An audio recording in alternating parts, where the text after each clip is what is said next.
but we'll see as we go along.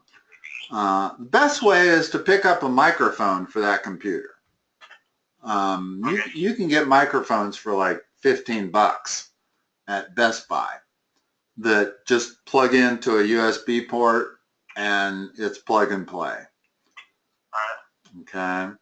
And the audio, you'll just notice that it's a lot better if you have a microphone rather than using the phone for audio. Yeah. So, what kind of problems are we dealing with today? Well, I have a math practice to go. Okay. Hold on a minute. Let me turn my volume up just a little bit here. All right. What do you got? These can be verbalized? Yeah. Okay.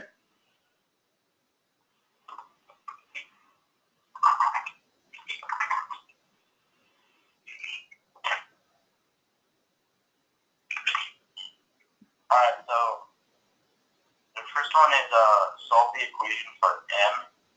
Okay. And it is 2g over k equals 5 over m.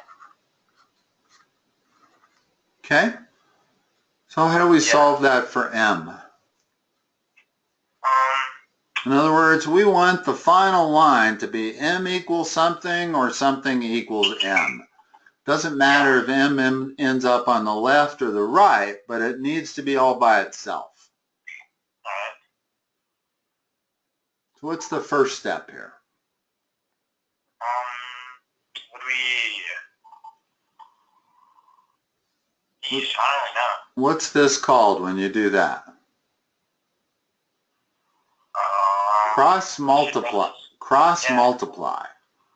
Okay, so we end up, when we do that, 2g times m equals 5k.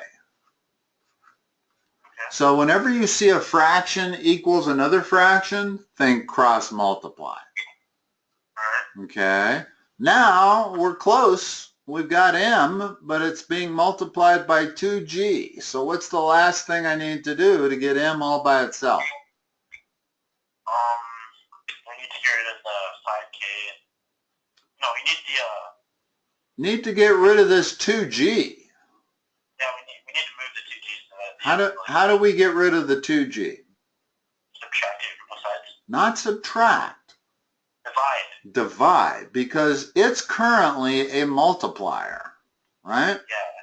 So you are always doing the opposite of what it's currently doing. If it's currently multiplying, then we need to divide, and that'll get rid of it. So if I divide the left by 2g, I got to divide the right, and that leaves m all by itself on the left, and that's our answer. Alrighty. Because those will cancel.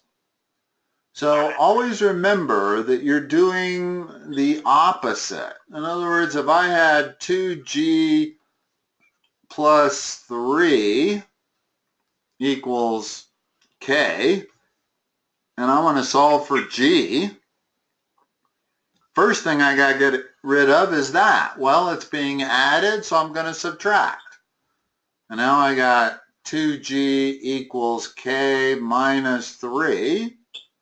Now I got to get rid of the 2. Well, 2 is a multiplier, so I've got to divide. So that's my answer for g. And it's as simple as that when you're dealing with equations, is you whittle down everything that's attached to your variable until you get it all by itself. Okay, what others do you have? I have y, so we have to solve the equation for y. Okay. And it is y minus 5 equals 1/3 parentheses x plus 12 parentheses. Like that? Yeah. Okay, and you have to solve it for y? Yeah. So what do I have to do here? Well, we need to simplify Well, what prevents y from being all by itself right now? The -5. So what do I have to do? Add 5 to each side. Yeah, add 5 to both sides. Yeah. That's going to leave me with y all by itself. And over here on the right, I've got this. But I can simplify that. If I distribute that 1/3, notice that 1/3 times 12 is 4. And then I'm going to be able to combine the 4 and the 5. Yeah. So when you distribute this, what do you get? Well, you get 1/3 x plus 9. Yeah, and that's the answer. In other words, you always simplify if you can combine numbers or anything like that. Yeah. Okay, what else you got? I have another one of the solve equation for y. Okay. It is 3 over x plus 2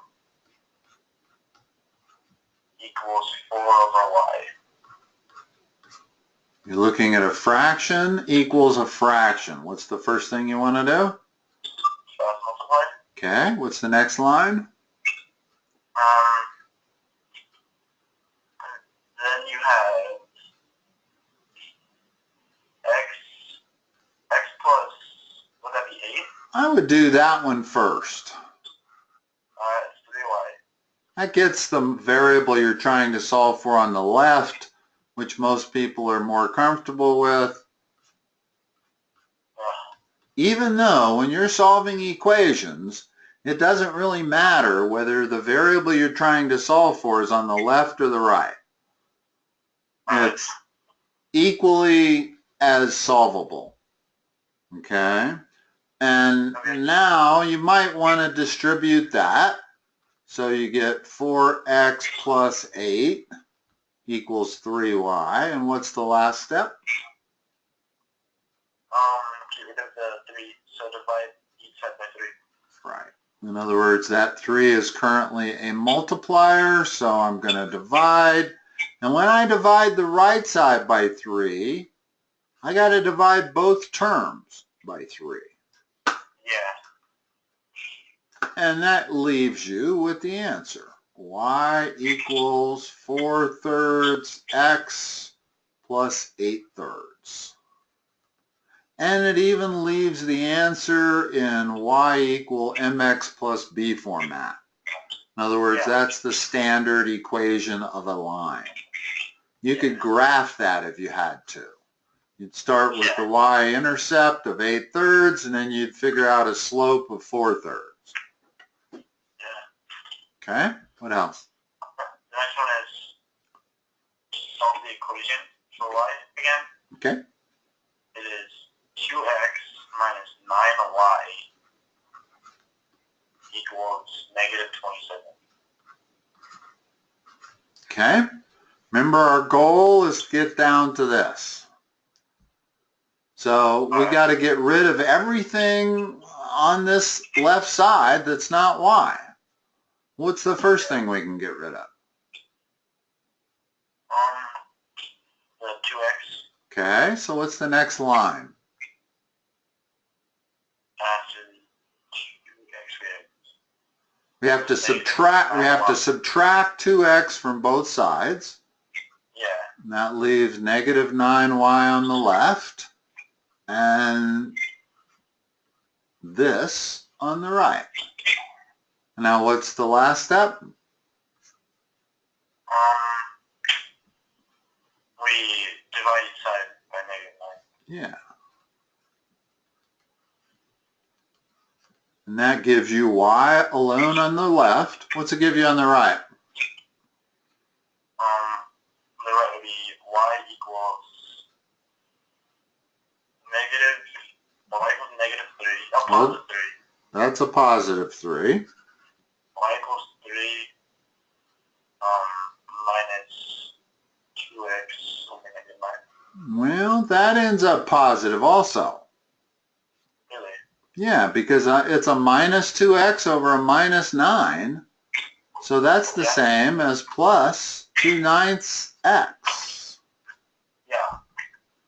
That's all I'm doing is canceling the negative signs. Okay, what else? Hold up. I have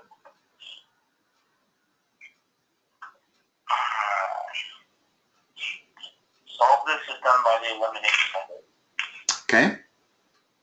It is x minus 8y equals 20.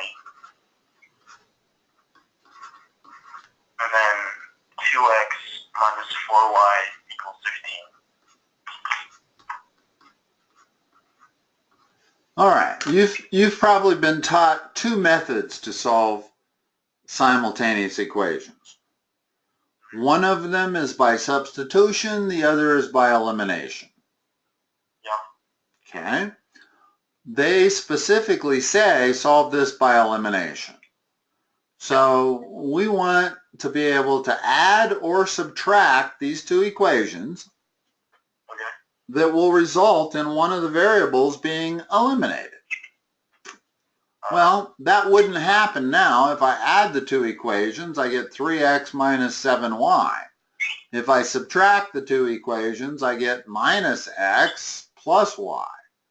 So I got to do some manipulating here. What can I do to the top equation? In other words, you can always multiply any equation, the left side by the same number as the right side, right? Yeah. What if I multiplied both sides by minus 2? I'm going to label these equations. Sometimes it helps to label them because you end up with a page full of equations. And so the new equation 1 is what?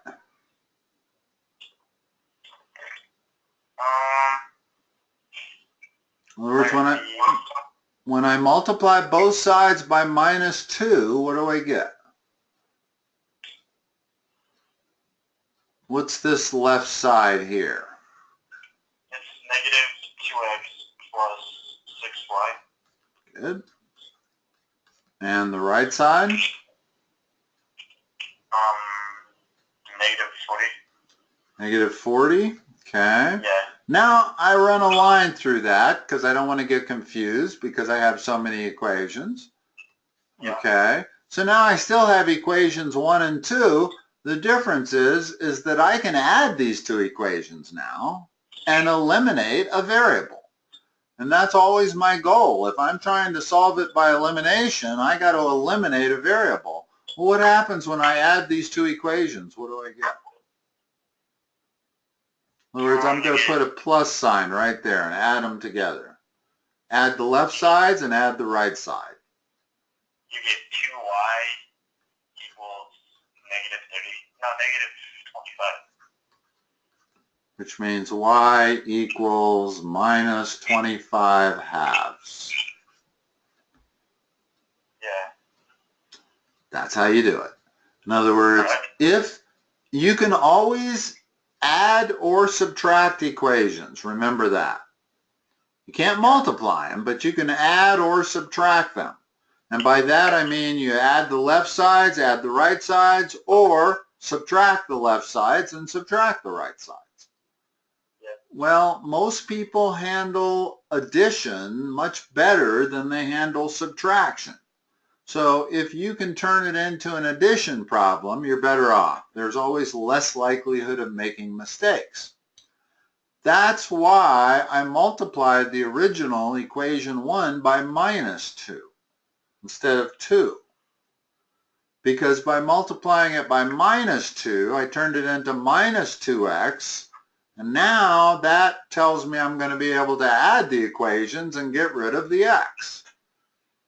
I could have multiplied it by plus 2, but then I would have had to subtract the two equations. And like I said, subtraction is always harder for students than addition. So whenever you have a choice of making something either a subtraction problem or an addition problem, try to make it addition. You'll be better off. Addition lot less opportunity to make mistakes. Now, no doubt this question asks you to solve for both variables, correct? Yeah. We only solved for y. How do I solve for x?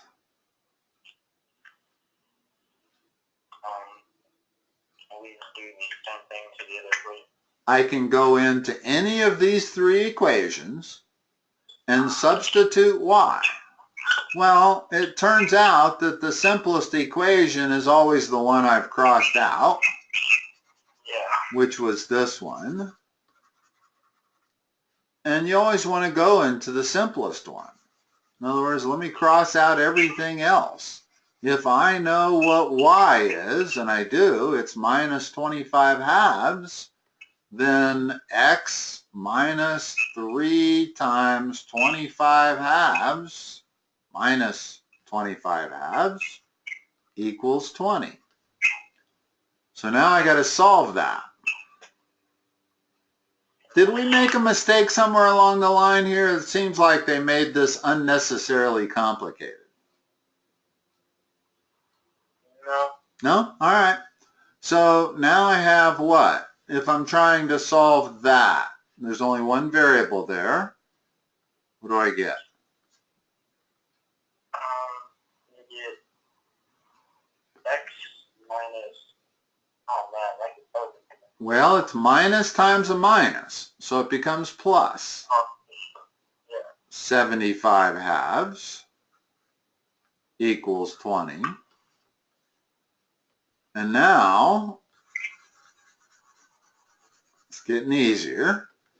X equals 20 minus 75 halves. Well, 20 is 40 halves. So 40 halves minus 75 halves is minus 35 halves. So x is minus 35 halves, y is minus 25 halves. Now you have a solution. So whenever you're solving by elimination, you still there, Nick? I'm getting funny things on my phone. Yeah, I'm sorry. I'm just like, yeah, I'm good. Okay.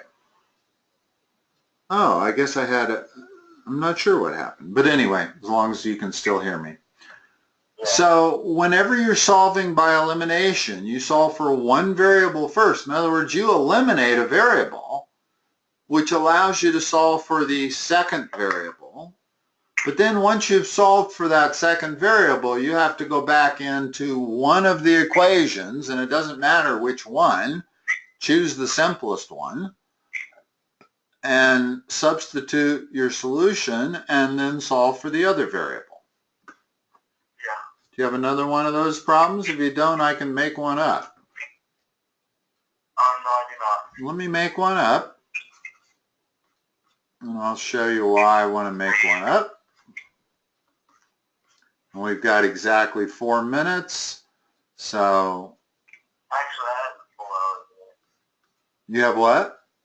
The full hour. Oh, you have the full hour? Okay. Yeah, we can go 40 again. Let's say I had those two equations. All right. And again, let's number them. All right. Because I can't manipulate just one equation here without bringing fractions in. Yeah. But what if I multiply the top by minus 2 and the bottom by 3? Notice what's going to happen. My new equation 1 is what? Is it the same? No, multiply that top equation by minus 2 on both sides. All right, we get negative 6x minus 4y. Hold up, someone rang the doorbell. Okay, go ahead. I can hold.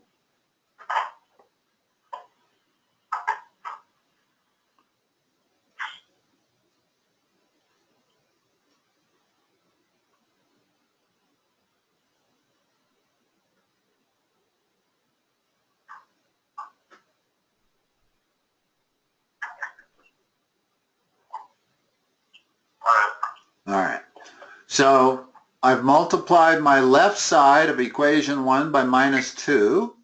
The right side becomes minus 20. And now what's my new equation 2 that I had to manipulate also? Now we have 6x plus 15y. Minus 15y. Yeah. Equals 60. Okay. And then I run a line through that, and run a line through that so that I don't get confused by all my equations. Not so important when you only have 2 variables, but when they introduce you to 3 variables and 3 equations, really important, because you end up with a page full of equations, and keeping them straight is really hard. Now, do you see what the advantages was of multiplying the top by minus 2 and the bottom by 3? I now have 2 equations that I can solve by elimination by just adding. So add these 2 equations, what do you get? Now you get negative 19y. No, positive. Yeah, No, it's negative. I'm adding them. I'm adding a negative 4 to a negative 15. Equals 40. Yeah, and now I've solved for y. Yeah. Minus 40 over 19.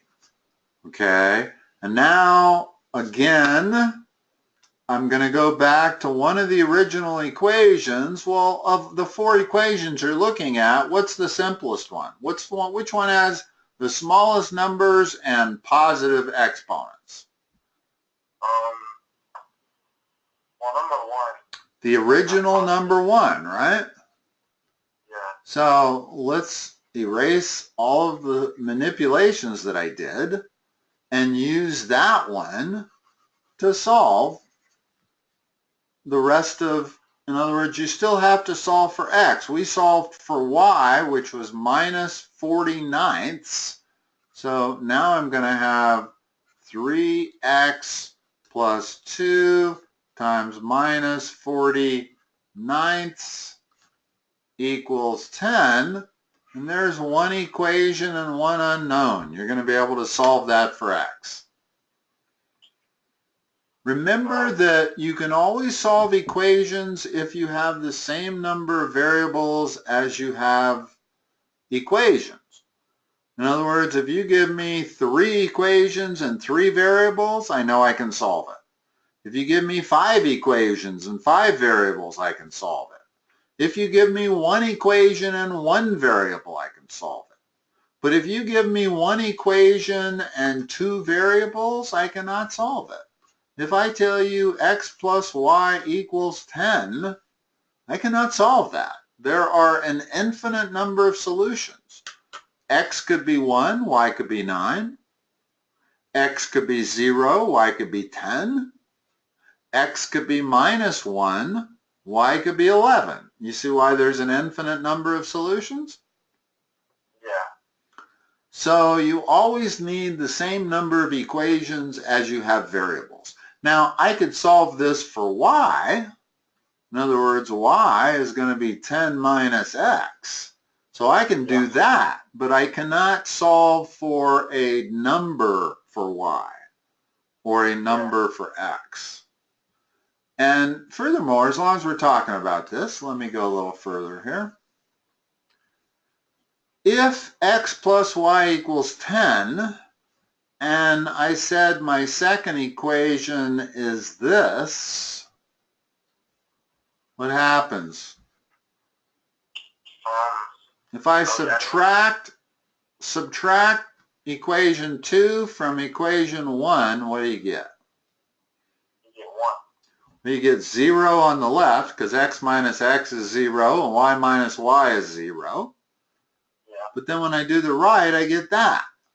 Well, when you get 0 equals a number, it means there is no solution.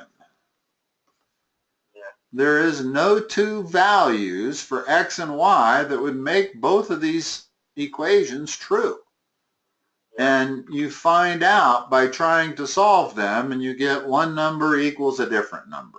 Whenever you get one number equals a different number, you have no solution. Okay? Now, let's cover the other situation. The other situation, there's three situations. And one is where you have a solution. We've handled that already. That last one was no solution. But let's talk about this one. What if I told you that my second equation is this?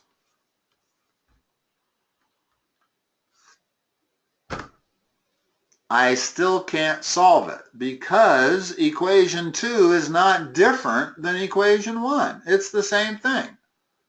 Yeah. It's just equation 1 multiplied by 2. Well, notice that if I tried to solve this, let's say I multiplied equation 1 by 2. Now I subtract one from another. I get 0 equals 0. Well, when you get 0 equals 0, it means you have an infinite number of solutions. Yeah. So you either have one of three things. You either have a single solution, which most of the problems you get are going to have that, or you have an infinite number of solutions like this, because I got one number equals another number, or you have no solutions, which you get when you have one number equals a different number. Okay. So those are the three things you have to be a little careful about. When you take your ACT and your SAT tests, they have problems kind of like this, where you have to know about infinite number of solutions and no solutions, as well as being able to solve, if the two equations are different at all. Let's say x plus y equals 10, and the second equation is x minus y equals 10. Well, those are two different equations. One is not just a multiple of the other. And furthermore, I can solve them rather quickly. How would I solve them? Would I add or subtract them? You could actually do either. If I were to subtract them, the x would go away. If I were to add them, the y would go away. Well, addition's always easier, so let's add them. Okay. What do you get when you add them? Well, you get 0. Well, what do you get? Add each term on the left. What's x plus x? Well, you get x squared. No, x plus x is 2x. Oh, okay. X times x is x squared. So one of the things you have to be extremely careful with algebra is to distinguish when you're doing multiplication as opposed to addition. Yeah. That is a mistake that a lot of people make, okay? And then when I add the y's, they eliminate one another. When I add plus y to minus y, that goes to 0, but when I add the 10s, I get 20. So x equals 10. Really easy to solve it. And then, of course, if I go up into this equation and substitute 10, y has to be 0. So x equals 10, y equals 0 is the solution to those two equations. And like I said, most of the time, the problems they give you will have a single solution. But you just have to be careful when they're giving you problems that are not two different equations. In other words, it does not do any good if I give you one equation and then I give you another equation that's just a multiple of that. I'm not going to be able to solve that any more than I'd be able to solve just that alone, because I haven't added any information. If I give you a second equation that's different, then I can solve it.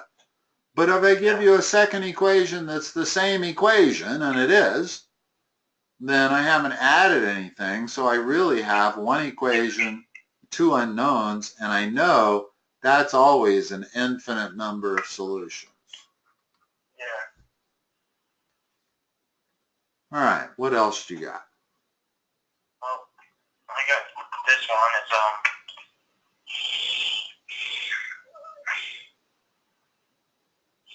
solve the system by the substitution method. Okay, good. I was going to make one up if you didn't give it to me.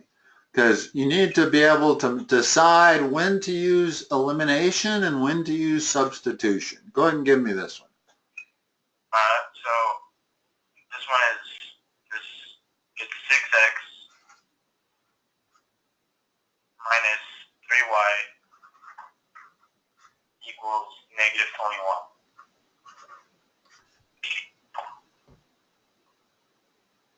The second equation? It is y equals negative 4x plus 7. Plus 7? Yeah. Now notice what's different about the way they gave us the equations. The first one is in standard format. My x's and my y's are on the left side, my numbers are on the right. That's standard format. If both equations are in standard format, I can tell you that it's almost always easier to solve by elimination. Always. Yeah. But in this case, our equation number 2 is fully solved for y. In other words, if one of the equations is fully solved, and it doesn't matter whether it's fully solved for y or x, either one, then it kind of lends itself to substitution.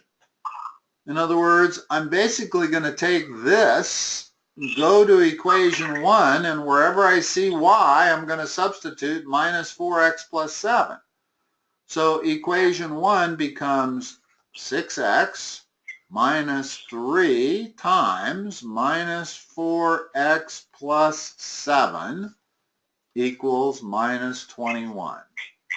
Now I have one equation and one unknown. And that's what you're looking for. Once you get it down to one equation and one unknown, you can solve it. Help me solve this. First step. Would we distribute the negative 3? Yeah. I like to think first steps of equations are get rid of your parentheses, get rid of your denominators, get rid of your exponents. Yeah. Okay, well, the only thing we have here is parentheses, so let's get rid of them. What's the next line? Do it term by term. 6x minus 12x. Is it minus 12x? Plus 12x. Plus 12x, because I have two minuses together. Yeah. Minus 21. Good. Equals negative 21. Okay. And then the next step? Then do we add our You want to combine your variable terms and your number terms and put the number terms on the other side of the equation. So combining the variables, I have 18x. I'm going to move this 21 to the other side. I have 0. Now x is what?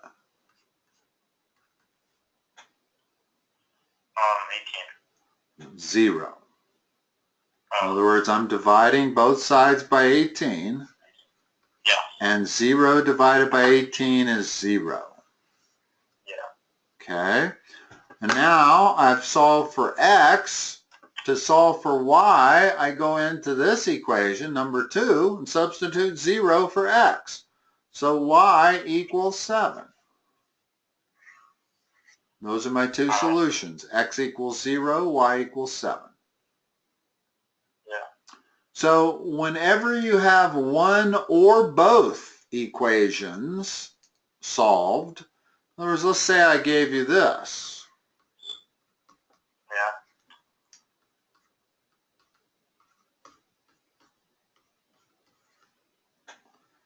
both equations are solved for one variable. How would I handle this?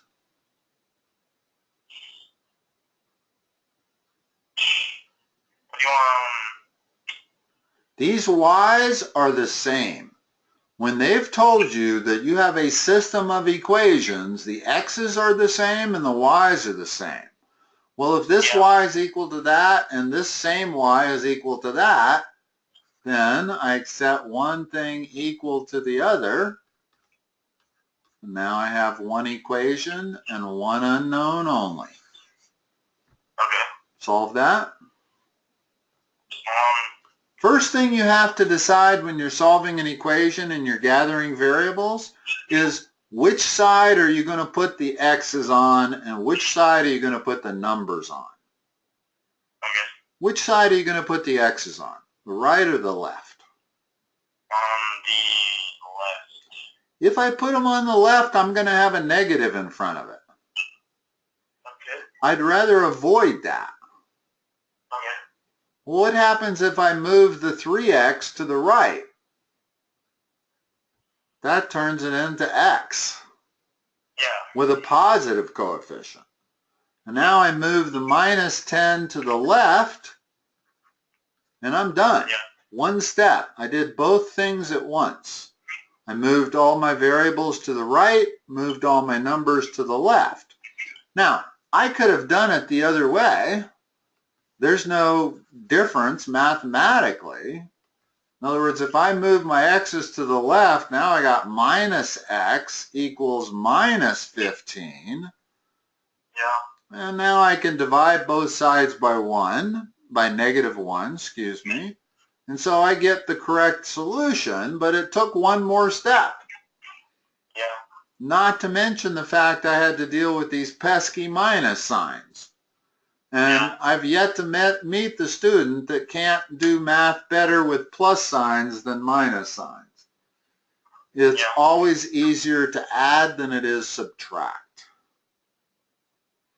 So if you have a choice, and this was actually the perfect problem to illustrate that, because when I moved my x's to the right and my numbers to the left, everything had positive signs. It's just that x was on the right side. Well, there's no problem with x being on the right side. That's perfectly fine. It's, there's no preference. You can put your variable on either side of the equation. It does not matter. X equal 15 is the same as 15 equals x. So the very first thing you have to do, and you get a lot of equations like this, where you have x's and numbers on one side and you have x's and numbers on the other. So you're always confronted with this question of which side am I going to move my x's to and which side am I going to move my numbers to?